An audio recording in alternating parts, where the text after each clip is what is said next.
Imagina una ciudad. No cualquier ciudad. La ciudad. Durante 1000 años, el ombligo del mundo cristiano. La heredera directa de Roma. El lugar donde el conocimiento sobrevivió mientras Europa ardía en oscuridad. 1000 años sin ser conquistado. 1000 años resistiendo unos, árabes, búlgaros, cruzados. 1000 años siendo el escudo entre Oriente y Occidente. Constantinopla, año 1451. Un joven de 19 años sube al trono del Imperio Otomano.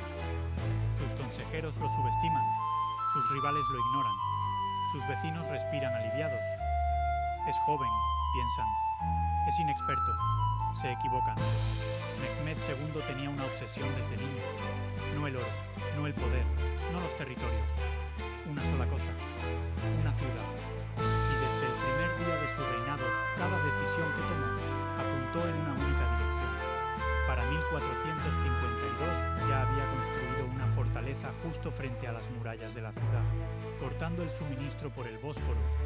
Estaba estrangulando a Constantinopla antes de atacarla. Así de metódico era el chico de 21 años que iba a cambiar la historia del mundo. Las murallas de Teodosio eran una obra maestra de ingeniería militar. 3 líneas de defensa, fosos, muros interiores, muros exteriores. Habían resistido todo lo que el mundo antiguo les había lanzado. Ningún ejército, sin importar su tamaño, había logrado atravesarlas. Mehmed lo sabía. Por eso no buscó un ejército más grande, buscó algo que nunca había existido. Urban era un ingeniero húngaro que primero ofreció sus servicios al emperador de Constantinopla. El emperador no tenía dinero, Mehmed sí. El resultado fue la pieza de artillería más grande que el mundo había visto jamás. Un cañón capaz de lanzar proyectiles de piedra de más de 500 kilos. Tardaba 2 horas en recargarse. No importaba. Cada disparo era un terremoto controlado. Cada disparo era la muerte de una muralla que había vivido 1000 años.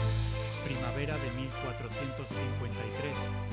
El ejército de Mehmed acampa frente a las murallas. 80.000 soldados. Del otro lado, el emperador Constantino XI y sus defensores. 7.000 hombres. 7.000 entre soldados griegos, mercenarios genoveses y voluntarios que sabían perfectamente lo que les esperaba y eligieron quedarse de todas formas. 1 contra 11. Esas eran las proporciones, y aún así los muros aguantaban. Semana tras semana los cañones bombardeaban, los genízaros atacaban y los defensores reparaban los daños durante la noche y volvían a resistir al amanecer.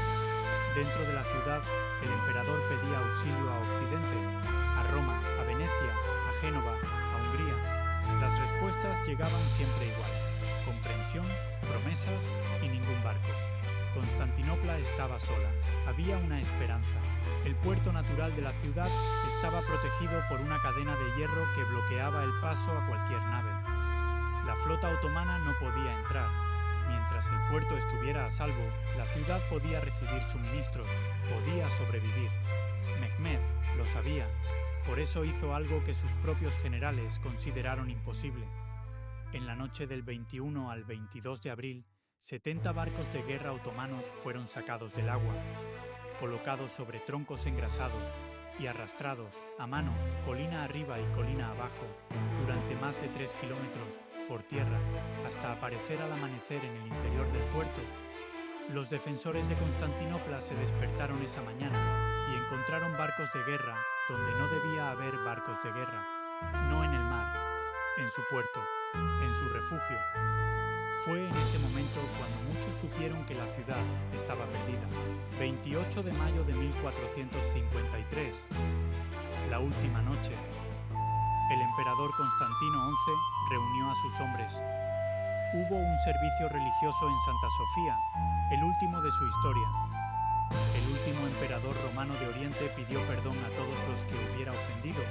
Se despidió de sus generales como si ya supiera lo que vendría. Luego cabalgó hacia las murallas. A la 1:30 de la madrugada del 29 de mayo, el asalto comenzó. Durante horas, los defensores resistieron, pero eran 7.000 hombres contra 80.000. Llevaban semanas sin dormir. Los muros estaban en ruinas. No había más refuerzos, no había más tiempo. Poco antes del amanecer, los genízaros encontraron una puerta menor que alguien había dejado sin cerrar. Entraron, y entonces sonó lo que nadie quería escuchar: el grito de «La ciudad ha caído», en griego. Constantino XI escuchó ese grito, se quitó los símbolos imperiales, se internó combatiendo en el tumulto de la batalla final y desapareció. Nunca encontraron su cuerpo. Nunca. Algunos dijeron que cayó en combate como cualquier soldado.